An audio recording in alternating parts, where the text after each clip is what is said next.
yayi pali update ina ya Lighton Mangochi kuti zayowa zili pati nanga zayenda bwanji. Anyway, update yonse ili mkatimo komanso kuphatikizanso ndi nkhani zina. Thank you so much Malawi and the cameras. Ngakhale ana Israeli mene ankachokera kwa Aigupto kupita ulendo wa ku Kenani, si onse amene adakafika ku Kenani ndochepa potengera kuti wena adathera mchipululu. Ndikupatseni mona Malawi kulikonse kumene muli kuti muli bwanji kumasana kuno mtsiku la lero pamene tikukamba kuti pa 22 January 2025 kuchokera ku capital city ya Ndeka koma msolondo kumadzala chidzukulu cha Mayi Mzunga Emmanuel Leya Makatani mpalamatabwa msema mitondo oninyadira wamangoti mfumu ya ndodo ndiye ineyo kujamati Blantyre North Molson Village TH Galu ku Blantyre. Amalawi ndi makondwa kwambiri kuti tikamadziwitsana zinthu mmene zikuyendera mdziko muno kuti kodi izi zili pati. Nkhani imene takhala tikukambirana masiku awiriwa ndi ambale Comrade Lighton Mangochi amene ndikukamba pano ali m'manja mwa apolisi. Ndikonza kutsimikiza mtundu wa Malawi kuti Lighton Mangochi ali mu mzinda wa Mzuzu kumene dzulo pa 21 January 2025 anapita ku court. Atapita kumene kwadamuza kuti mlandu wanu ndi otere. Pa zifukwa zina anapezeka kuti Lighton Mangochi atapempha belo adanena kuti iyayi inuyo aboma adanena kuti tikuyang'ana mafailo ena ndi ena chifukwa pali milandu ina imene tifunanso kuti tiyiunike. Choncho pomaliza pandime ananena kuti mupite kwa alimandi. Ndikukamba panopa Lighton Mangochi ali ku Mzuzu prison pamene ali pa alimandi kudikirira mlandu wake umene ukhale ukulowanso ngati sipakhala zovuta zina pa 24 January 2024. Ndimafuna kunena ichi Malawi kunena kuti ntchito imene timagwirayi ndi timakhala pa ubwenzi ndi apolisi ndi mmene zimakhalira. Ndi malipoti osiyanasiyana kuma platform osiyanasiyana koma ndimanena kuti Amalawi kulikonse kumene muliko musadandaule. Lighton Mangochi alipo ndiponso adzakhalapo. Ifenso ngati anzake komanso akubanja ndi achibale tikuyesayesa kupanga njira zosiyanasiyana zimene tikuona kuti kodi potapa tsiku tipanga bwanji. Ndikonza kukutsimikizani kuti ma activists dziko lonse lino la Malawi kuchokera ku Msanje mpaka ku Karonga akuyang'ana ndi chidwi kuti kodi milandu imeneyi mayendedwe yake ndamtundu otani.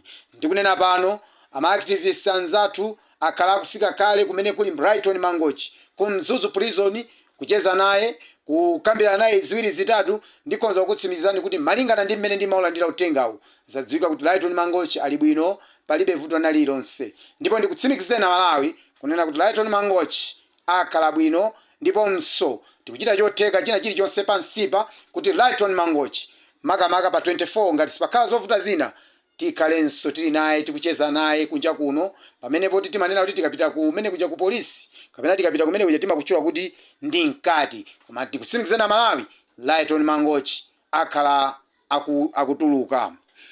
Kunali ku ma platform onse kudali kufusa ndipepese kwambiri Malawi kunena kuti sindingakwanitse kumuyankha wina aliyense paika chifukwa chonena kuti ku ma platforms anga pa 1 minute chabe kumakhala kwabwera ma message ochuluka kwambiri. Ndiye ndimati wena ndimayatha kwayankha wena mwina sina yanke. Ndipepese kwambiri kuti sichipongwe kapena kuti uja moyo wozikonda ayi koma kuti ndimakhabe pakachintchito kuti titende nachiona ngati chinthu cha nzeru kuti ndingobwera pa platform apa kuti tiyankhulane aliyense adziwe mmene zilili. Kukamba nkhani ya Lighton Mangochi ndi imeneyo monga ndatsimikiza kale kuti palibe vuto lina lililonse. Chimene tikungoyembekeza njoti tigwiritse ntchito njira zoyenerera kuti Lighton Mangochi atuluke kumeneko.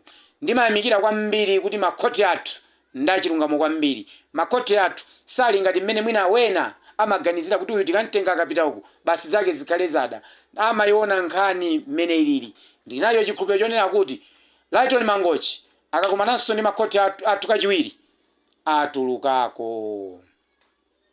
Nkhani yachiwiri msanabuno Malawi ndimanena kuti mavuto tili nawo mdziko muno ndi ochuluka ndipo akupitirira kuchulukirapo. Koma nkhani yonseyi kuti ikate ndi voti yathu pa 16 September 2025.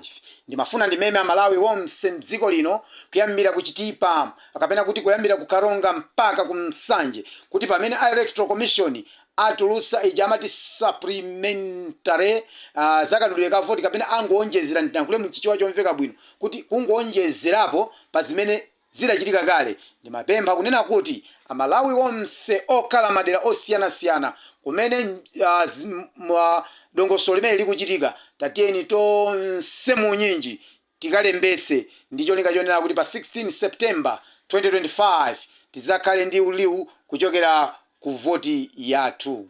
Ine ndimakunyadira na Malawi kulikonseko kumene muli, ndimanena kuti tidzalankhula mosanyoza munthu, tidzadzudzula mosanyoza munthu, potengera kuti ukantukwana munthu amene ukundzudzula samamva kumapeto kwake chimene chimatembenuka nkumenyana. Choyamba imakhala nkhondo ya mawu, kachiwiri imakhala nkhondo yeniyeni yomachita kusakana. Koma ndimanena kuti cholinga cha activism ndikukamba ndi wina aliyenseyo, chifukwa patengera kuti aliyenseyo ndi Malawi, kaya kugwira ntchito kuboma ife zimenezo tilibe nazo kanthu, kaya ali ndi wa opposition, kaya kugwira ntchito kubungwe, kaya ndi ka activists nzathu, koma timangofuna kuti chonacho pa ground ipo chioneke. Ndiye cholinga chathu cha activism. Activism yapano ndi ya anthu ozindikira odziwa zimene akuchita, osati tingabwere pano kumangoti iyayi ino auche ndi chakuti chanu. Ayi, ndimanena kuti tikuyenera kunena dziko lathu mmene lilili. Pomaliza ndimati ndikupempheni kwambiri apolisi makamaka kunena kuti mawu amene wandimanena kuti gwirani ntchito yanu mwaukadaulo, musalolere kuti wina wake akugwiriseni ntchito kuti chifukwa choti iyeyo akugwira ntchito mboma, kapena iyeyo ndi mdindo, kapena chifukwa chena kuti iyeyo ndi nsomba yayikulu ku chipani chotsutsa, kapena kuti iyeyo ndi activist wankulu, kapena kunena kuti iyeyo ndiye dolo. Ayi, kukhala sitikutero, potengera kuti dziko lino la Malawi tonsefe ndife a Malawi. Ngakhale munthu amene ali kwa kunene kude ndi Malawi, amene ali ku Chikwewu ndi Malawi, amene ali ku Chikwawa ndi Malawi, amene ali ku Phalombe ndi Malawi, ngakhalenso amene ali ku Kasiya ku Lilongwe ndi Malawi. Timafuna kuti zonse zibalaseni kuti zinthuzi ziziyenda bwino, potengera kunena kuti tilibenso Malawi wina koma Malawi wathu ndiye mweyo. Pomaliza Malawi ndimati ndikutengereni mu mzinda wa Blantyre kuchemusa kumene kwachitika ngozi yayikulu kwambiri dzuloli, kapena noti pa 21 January 2025, pamene ndikukamba kuti banja lina kumeneko lataya miyoyo yawo, potengera kuti kwachitika ngozi yayikulu pamenepo mushopu mwawo mudabuka moto. Mudziwa kuti nthawi imene pamakhala kuti magetsi ali pafupi, magetsi nawonso anagwirira, nkupeza kuti ndituka mbali ina ya msika wa Chemusa yapya. Koma izi zili choncho chatengera kuti bambo Masina ndi banja lawo amene amapanga business kuchemusa mu mzinda wa Blantyre alandira ngozi ali mu shopu mwawo. Ndikunena pano bambo ndi mayi Masina ndi malemu, kusonyeza kuti anthuwo atisiya, palibenso china chilichonse chimene tingachite. Koma ndili kumeneko ndinafikako kumaloko kwapezeka kuti mmene zimachitika zimenezi zakhuzanso mashopu ena, wena aberedwa katundu, wena katundu wawo sakudziwika kumene ali, wena mabizinesi asokonekeratu kumeneko, wena ndalama zimene anatenga kumeneko zimaoneka kuti ndizangongole. Ndizovuta kwambiri, kunali madandaulo osiyana.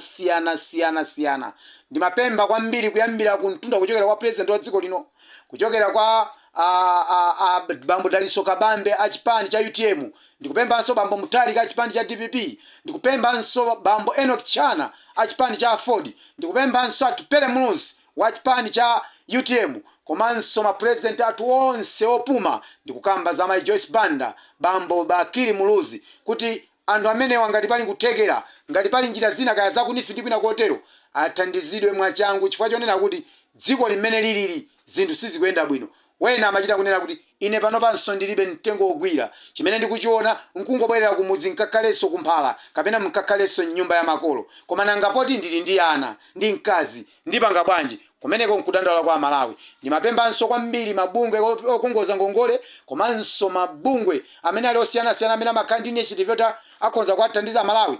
tapitani kwa chemusako mukacheze ndi anthu akwa chemusako chifukwa zaonetsa kuti zinthu sizili bwino. Amene atayiratu katundu wawo kuti ampeze ndikovuta, koma ngati dziko tatiyeni tikhale limodzi tione kuti anthu amenewa athandizidwa motani. Tayesani kuchita mmene mungachitiremo kakang'ono kamene kangapezekeko, tiyeni tikawathandiza anzathu amene akwa chemusa zinthu zasokonekera. Ine ndali konkozo sezimachitikazi ndimaziona ndi maso angawa, olo kundifunsa pano ndinkonza kulongosola zinthuzo mmene zilili. Potengera kuti ndife Amalawi, tiyeni tigwirane manja. Koma ngani ndionera kuti Lighton Mangochi ali mkati ndithu mwa ndende kudikirira mlandu wake pa 24 January 2025 kuchokera ku capital city ya Ndeka, chidzukulu cha Mayi Mzunga, Emmanuel Leah Matakatani, Mpalamatabwa, Msema Mitondo, ndimakujandirani nomsa Malawi kumene muli. Bye bye for now.